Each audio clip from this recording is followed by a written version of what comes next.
Bismillahirrahmanirrahim. Assalamualaikum warahmatullahi wabarakatuh. Anak-anak sekalian, untuk pertemuan yang pertama ini di kelas 12 kita akan membicarakan sesuai dengan KD 31, yaitu konsep wilayah dan pusat pertumbuhan. Di materinya nanti adalah konsep wilayah dan pusat pertumbuhan.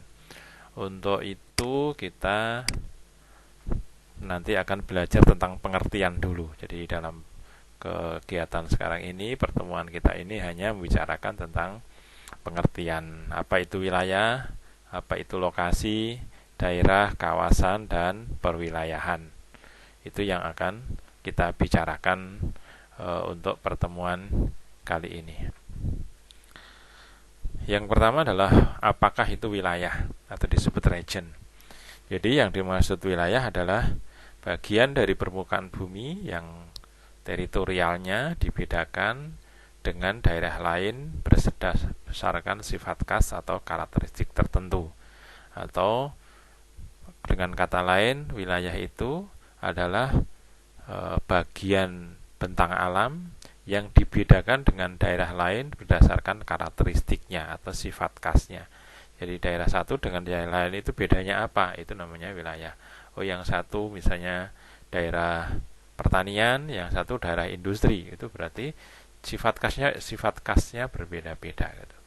Kemudian karakteristik itu ada dua, yaitu karakteristik fisik meliputi iklim, fauna, flora, jenis wilayah. Misalnya iklim tropis, oh berarti di situ karakteristiknya tropis.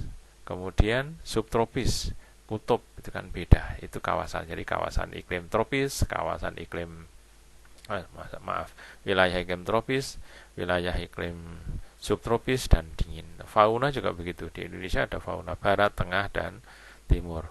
Flora, jenis tanah misalnya. Oh, di daerah tersebut, wilayah tersebut, daerah tanahnya adalah tanah merah. Di tempat lain tanah hitam, gitu mudahnya gitu.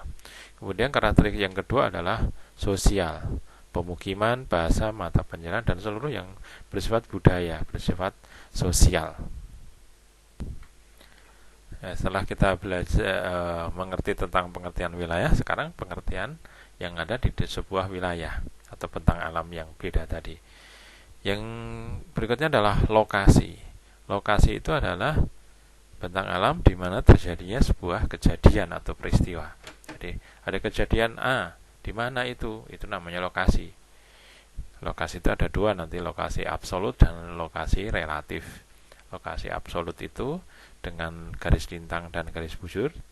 Kemudian lokasi relatif itu bisa arah dan jarak. Jadi misalnya kalau SMA MTA ada di mana? SMA MTA itu di 7 derajat lintang selatan, 110 bujur timur. Nah, itu kan letak kejadiannya ya. Kejadiannya di situ.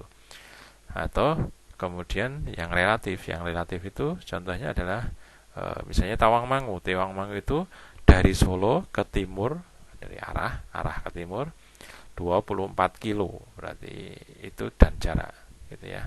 Itu namanya lokasi. Berikutnya adalah daerah.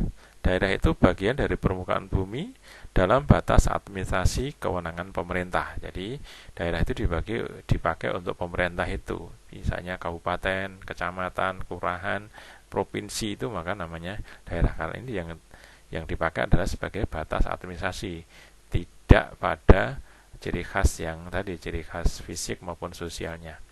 Kemudian yang berikutnya adalah kawasan. Jadi ada lokasi, daerah, dan kawasan. Kawasan itu adalah bentang alam yang dipakai, yang digunakan, yang ditentukan untuk tujuan tertentu.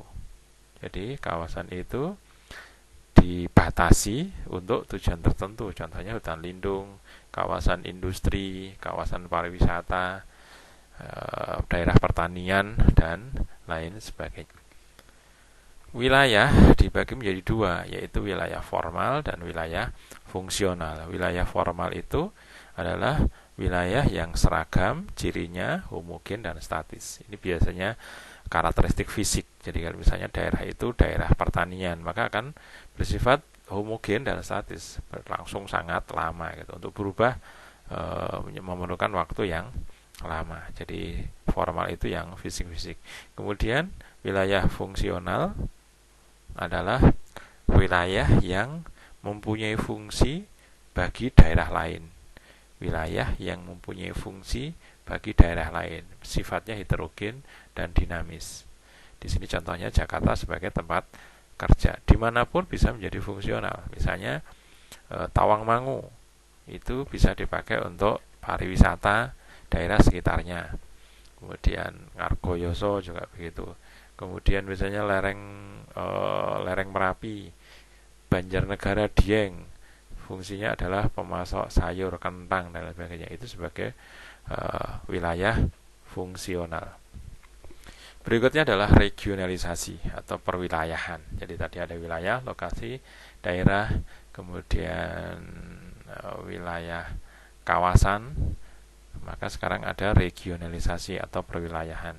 Yang dimaksud dengan regionalisasi adalah usaha untuk membagi-bagi permukaan bumi tertentu untuk tujuan tertentu. Jadi seperti kawasan, hampir seperti kawasan. Jadi usaha membagi permukaan bumi tertentu untuk tujuan tertentu. Atau kawasan-kawasan tadi kan dibatasi untuk tujuan tertentu. Jadi hampir sama, cuma di sini lebih kompleks gitu ya. Tujuan dari regionalisasi adalah untuk mempermudah, menganalisa serta memberi jawaban terhadap persoalan yang ada dalam daerah tersebut. Jadi kalau ada menganalisa dan memberi jawaban kalau ada masalah, itu harus dibuat regionalisasi. Kemudian yang kedua adalah pembagiannya berdasarkan kriteria tertentu, baik administrasi, sosial, fisik, ekonomi, dan geografis, atau karakteristik fisik dan sosial yang tadi. Kemudian secara teknis berkaitan dengan penentuan batas wilayah. Jadi teknisnya ini tidak bisa saklek seperti ini, tapi ditentukan oleh batas wilayah.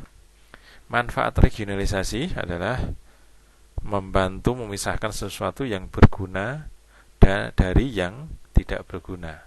Kalimat tidak berguna itu bukan maksudnya wilayah itu tidak berguna, tapi untuk tujuan tertentu tadi kadang-kala belum bisa dimanfaatkan atau tidak berhubungan langsung, maka kita anggap tidak berguna. Jadi kalau tujuannya misalnya hutan lindung, di situ ada pohon-pohon yang tidak bisa melindungi tanah, maka kan itu dianggap tidak berguna, sehingga diseleksi, kemudian dipisahkan, kalau perlu diganti. Kemudian mengurutkan keanekaragaman permukaan bumi, jadi diurutkan, di kelompok-kelompokkan gitu untuk mempermudah pengelolaan. Yang ketiga adalah menyederhanakan informasi dari sebuah gejala fenomena di muka bumi yang sangat beragam. Dengan regionalisasi atau perwilayahan itu, maka kita sederhanakan masalah-masalah yang di muka bumi per ruang, per daerah gitu ya. Kemudian yang keempat, memantau perubahan baik yang progresif maupun yang regresif, jadi permukaan yang ke arah baik atau perubahan-perubahan yang tidak baik, masing-masing dievaluasi, yang baik ditingkatkan, yang belum baik dijadikan lebih. Demikian anak-anak untuk pertemuan kita yang pertama, membahas tentang beberapa pengertian yang ada di dalam perwilayahan atau pusat pertumbuhan dan wilayah. Mudah-mudahan anak-anak bisa memahami. Kita ketemu di lain kesempatan. Assalamualaikum warahmatullahi wabarakatuh.